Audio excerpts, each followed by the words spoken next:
이 시간 우리에게 주시는 하나님의 말씀은 신약성경 마가복음 11장 12절에서 14절까지의 말씀입니다. 마가복음 11장 12절에서 14절까지의 말씀입니다.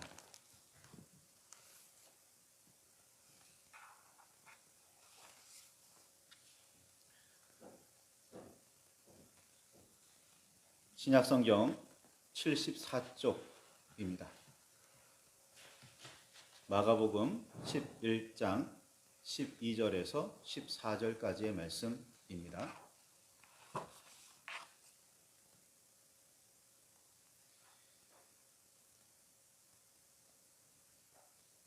찾으셨으면 우리 함께 말씀을 봉독하시겠습니다.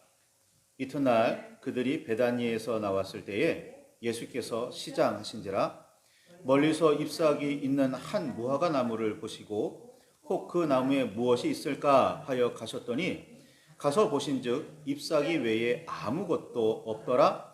이는 무화과의 때가 아님이라.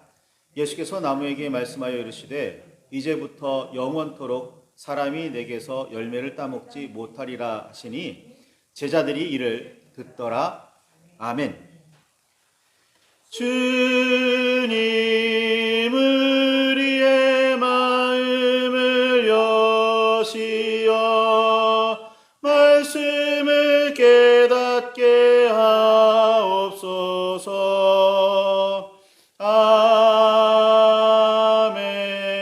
아멘. 주님의 사랑과 그 크신 은혜가 저와 여러분 안에 가득하기를 소망합니다. 제자들과 함께 베다니를 떠나 예루살렘 성으로 들어가시던 예수님께서는 배가 고프셨습니다. 이른 아침이었기 때문입니다. 요한에게서 세례를 받으신 후 하늘의 복음을 전하시던 예수님은 공생애를 지내셨고 그 공생애의 마지막이었습니다. 제자들은 몰랐겠지만 앞으로의 일들이 어떻게 되어갈지 모두 알고 계셨던 예수님께서는 무척이나 바쁘셨습니다. 그래서 이른 아침부터 서둘러 제자들을 이끌고 예루살렘 성으로 향하고 계셨습니다. 아침 식사도 걸러야 할 정도로 서두르셨습니다. 아무리 열정이 가득하고 소명을 최우선으로 여기며 사람의 아들로서 영적으로 누구도 따를 수 없는 그런 경지에 계셨더라도 인간의 몸을 입으신 이상 배고픔을 어찌할 수는 없었습니다. 사실 배고픔이라는 건 음식 때문만 일어나지는 않지요. 물질 때문에도 일어나고 명예 때문에도 일어나고 건강 때문에도 일어나고 여러 가지 세상적인 성공에 따라서도 일어납니다. 그러나 배고프다고 해서 무턱대고 아무거나 집어먹지는 않습니다. 산에 다니다 보면 가끔 그런 분들이 계셔요. 배고픔을 참지 못해서 그냥 아무에게나 가서 뭐 좀 달라고 말씀하시는 분이 있거나 음식이라도 보면 눈이 잠시 멀었는지 그냥 일단 손부터 갖다 대시는 분들도 있습니다. 그만큼 배고픔은 어찌할 수가 없는 문제이기도 합니다. 배가 고프면 보이는 게 없어집니다. 판단도 좀 흐려지기도 합니다. 저도 때로 그런 경향이 있습니다. 짜증내고 화도 내고 함부로 행동하지요. 그런데 예수님께서는 그럴 뿐이 아니십니다. 그렇죠? 물론 육신의 한계는 있으셨지만 그렇다고 해서 그 육신의 한계 때문에 당신이 하셔야 할 본분을 잊으신 분도 아니실 거고 그리고 이성을 잃을 만한 분도 아니십니다. 그런데 그런 예수님께서 배고픔 때문에 무화과 나무를 찾아가십니다. 자, 멀리서 보니까 잎이 매우 무성했습니다. 그럴듯해 보였어요. 그래서 달려갔습니다. 저기에 뭔가 있겠거니 하시고요. 그런데 가보시니 아무것도 없습니다. 열매를 찾을 수가 없는 거죠. 이 잎이 무성함과 아무런 열매로 찾을 수 없음을 단지 무화과로만 보기는 좀 힘듭니다. 잎은 무성한데 무화과 열매가 없었던 다른 사람들 있었다면 누가 있을까요? 서기관들, 바리새인들이 그랬습니다. 제사장들이 그랬어요. 겉은 번지르르한 회칠한 무덤이었는데 속에는 생명이 없었습니다. 죽음만 있었어요. 겉은 멀쩡한데 아무것도 열매라고 할 만한 게 없습니다. 거짓과 교만과 욕심만 있는 거죠. 제자들은 달랐을까요? 예수님께서는 지금 예루살렘 성에 들어가셔서 제사장들과 서기관들에게 잡히시고 그 다음에 고난을 받으신 이후에 십자가에 죽으실 것을 제자들에게 알리신 이후에 일어난 일입니다. 예루살렘 성으로 들어갈 때 많은 사람들이 박수치며 환영하며 환호하며 그렇게 예루살렘 성으로 들어가셨습니다. 하지만 예수님께서는 그곳에서의 받을 고난과 죽음을 예비하고 계셨죠. 제자들에게도 미리 알리셨습니다. 그런데 3년 동안이나 예수님을 따라다니며 그 말씀으로 훈련받고 기도하고 심지어는 둘씩 파송받으며 하나님의 말씀을 전할 권세, 그리고 귀신들을 쫓아내고 병을 고칠 만한 능력도 받은 제자들인데 이 순간 이 제자들은 그 제자들의 관심은 다른 데 있었습니다. 예수님께서 예루살렘으로 올라가시던 중에 제자들이 서로 다퉜습니다. 논쟁이 있어요. 뭐 때문에 논쟁했을까요? 누가 높은 자리에 앉을까? 가지를 가지고 논쟁했습니다. 누가 크냐를 두고 논쟁했습니다. 예수님께서 영광의 자리에 앉으실 때 하나는 좌편에 앉혀달라고, 하나는 우편에 앉혀달라고 세베대의 아들들이 야고보와 요한이 요구했을 때 예수님께서는 너희들이 요구한 바가 무엇이든 하나님께서 예비하신 대로 주실 것이다 말씀하셨습니다. 그런데 그 두 사람이 예수님께 그런 것을 요구했다는 소리를 들은 제자들이 분노했습니다. 왜 분노했을까요?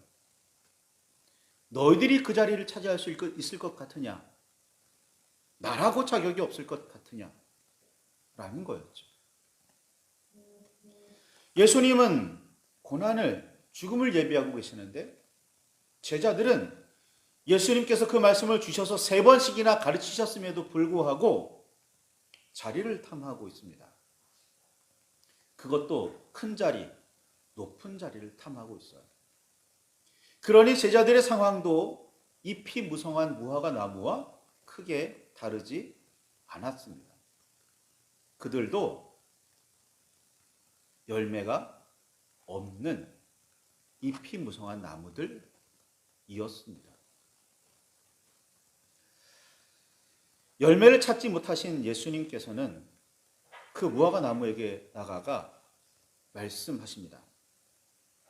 이제부터 영원토록 사람이 내게서 열매를 따먹지 못하리라. 다시는 너에게서 열매를 찾지 못할 것이다 말씀하십니다. 베드로는 이 말씀을 저주로 받아들였습니다. 그리고 실제로 이 말씀 이후에 이 무화과 나무는 말라 비틀어 죽었습니다.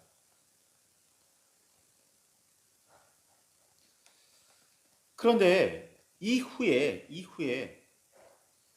이 말씀을, 이 말라 비틀어진 나무를 본 제자들의 반응이 좀 생소합니다.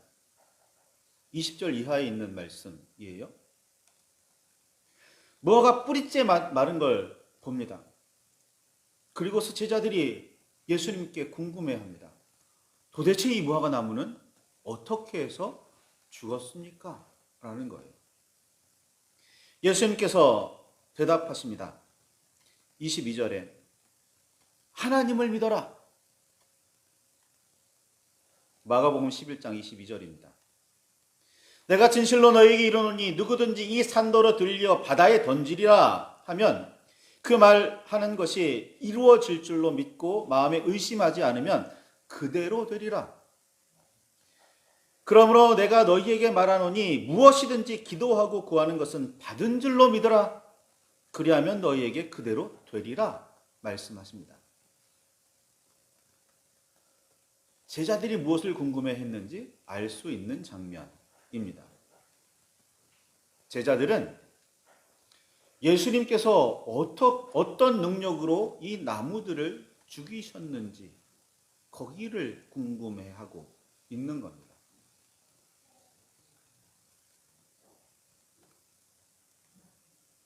예수님께서 무슨 능력을 행하셨는지, 예수님께서 가지신 능력이 어디까지인지, 우리는 그 능력을 가질 수 없는지, 이게 제자들의 궁금증이었던 겁니다.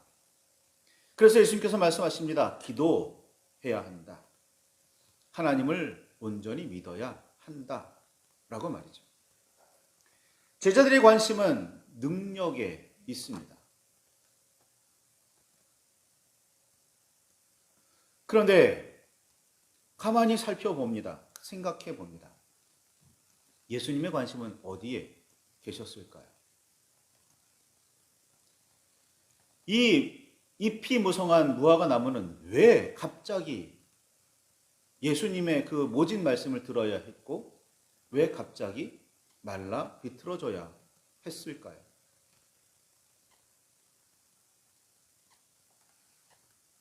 제자들은 능력에 관심이 있지만 예수님의 관심은 어디에 있으셨을까요?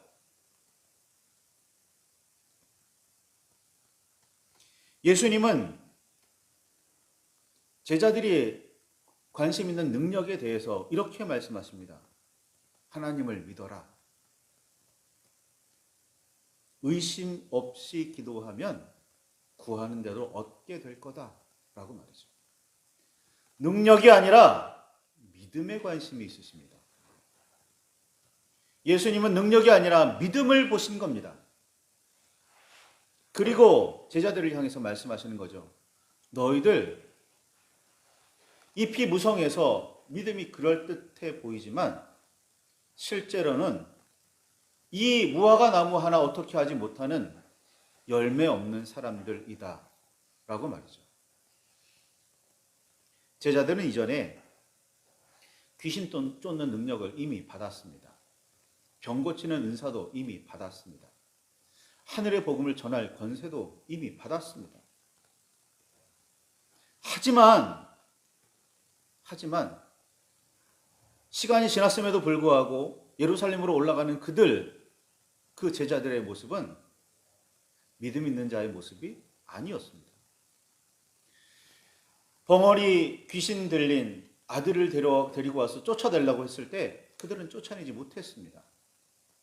예수님께서 말씀하시죠. 기도 외에는 이런 유가 나가지 않는다라고 말이죠. 그런데 하나님께 기도했을 때 단순히 구하기만 하면 됩니까? 믿음을 가지고 구해야죠. 그냥 구합니까? 믿음이 없으면 기도하지도 못하죠.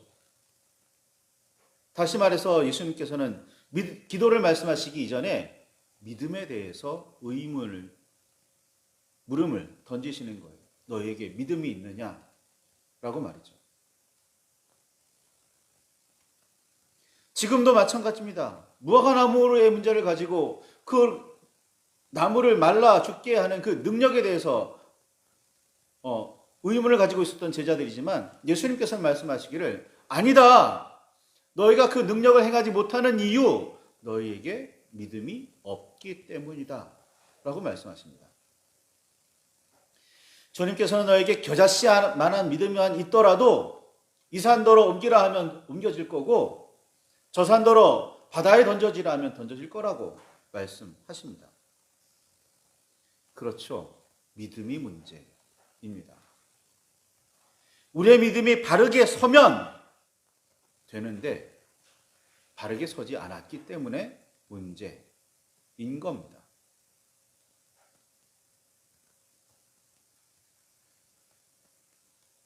마가복음 11장 14절에 보면 예수님께서는 좀 느닷없는 말씀 한 가지를 하십니다.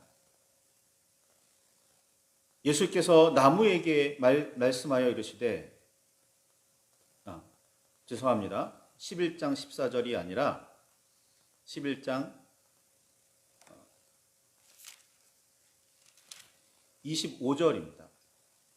서서 기도할 때에 아무에게나 혐의가 있거든 용서하라.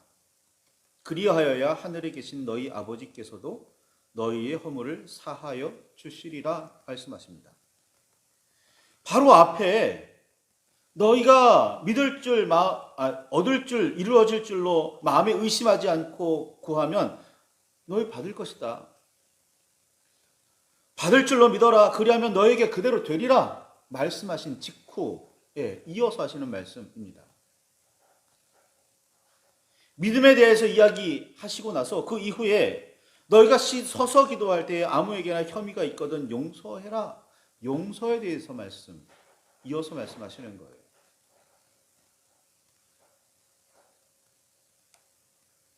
의심 없는 믿음에 대해서 말씀하셨다가 느닷없이 용서에 대해서 이야기하십니다. 그리하여야 하늘에 계신 너희 아버지께서 너희의 허물을 사하여 주실 것이다 말씀하시는 거죠. 그러니까 말씀을 이어서 쭉 보면 용서가 곧 믿음의 열매인 거예요.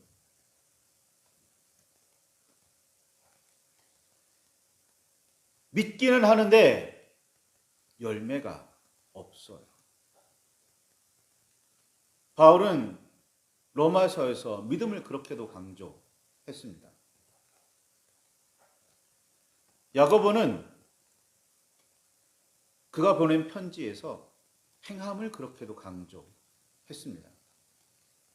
믿음도 행함도 중요합니다. 그러나 믿음 없이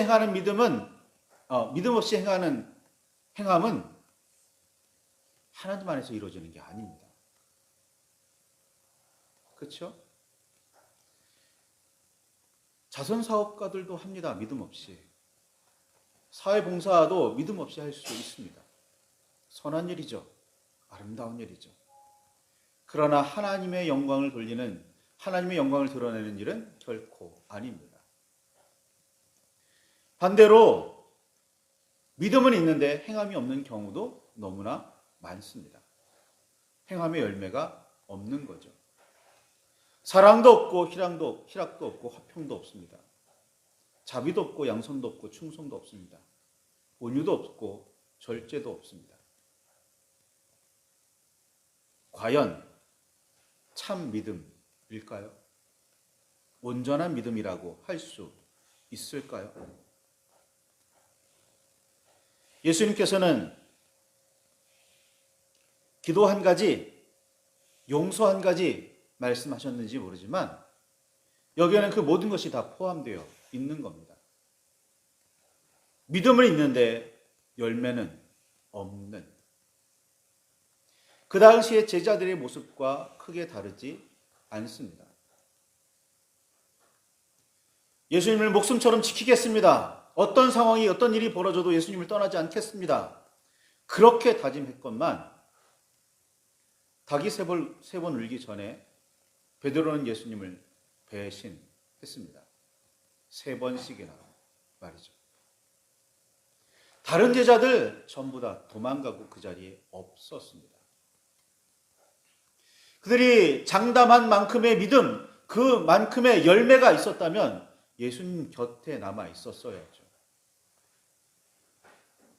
그런데 그들은 높은 자리나 탐할 줄 알았지, 권세나 탐할 줄 알았지, 정작 믿음에 어울릴 만한, 자기가 말한 믿음에 어울릴 만한 열매는 없었습니다.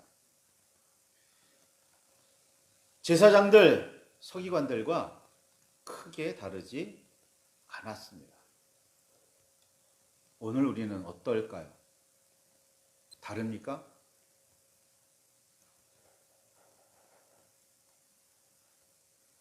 내가 말한 만큼의 그 믿음의 열매가 있습니까? 다른 사람이 나를 보고 저 사람 저 대단한데 라고 말할 만큼의 열매 과연 있으십니까? 예수님께서는 무화과 나무에서 열매를 찾으셨습니다. 무화과의 때가 아니기는 했지만 찾으셨습니다. 왜 무화과 때가 아닌데 찾으셨을까요? 그때가 바로 예수님께서 필요하신 때였기 때문입니다. 예수님께서는 지금 당장 시장하셨습니다. 예수님께서는 지금 당장 필요했습니다. 그런데 그 때를 맞추지 못했습니다. 나무에게 말씀하셨지만 실제로는 나무에게 말씀하신 게 아니라 제사장들에게, 서기관들에게 하신 말씀이고 제자들에게 하신 말씀입니다. 그렇게 따라다니며 그럴듯한 믿음이 있는 것처럼 보였지만 정작 예수님께서 필요하실 때는 열매를 내어드리지 못하는 사람들. 우리들은 어떤가요? 삶의 열매로, 믿음의 열매로 하나님께 영광을 돌리고 이웃에게 유익을 베풀고 있습니까? 아니면 아무것도 없는 상태입니까? 주님께서 기대하시고 기다리고 계시는데 혹시 아무것도 내어놓지 못하고 있지는 않는지요? 예수님의 비유 중에 이런 비유 있습니다. 한 사람이 포도원을 정리해 두고 잘 가꾸어 두고 농부들에게 내어줍니다. 그런데 때가 돼서 그 소산을 받으려고 사람들을 보냈더니 오히려 그 사람들을 죽입니다. 아들을 보냈더니 아들마저도 죽입니다.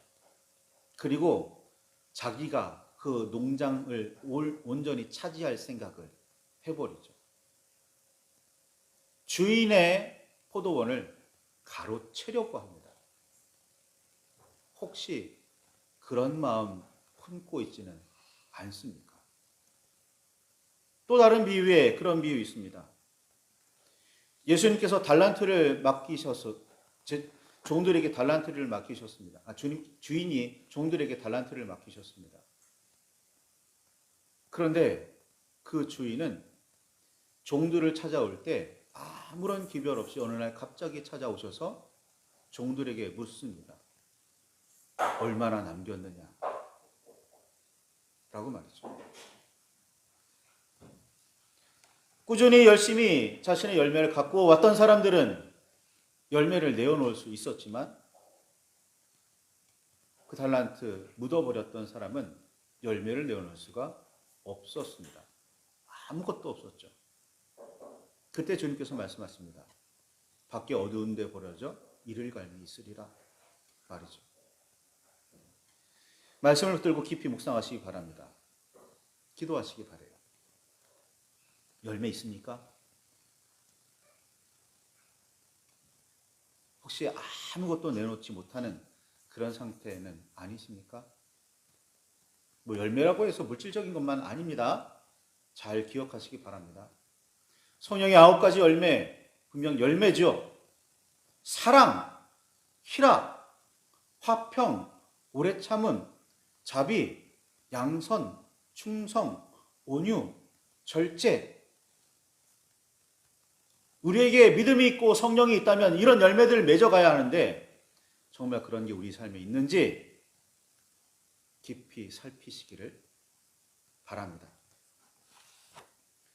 묵상하며 기도하실 때 주님의 은혜가, 그 크신 사랑이, 그 섭리가 경험되는 저와 여러분이 되시기를 바랍니다.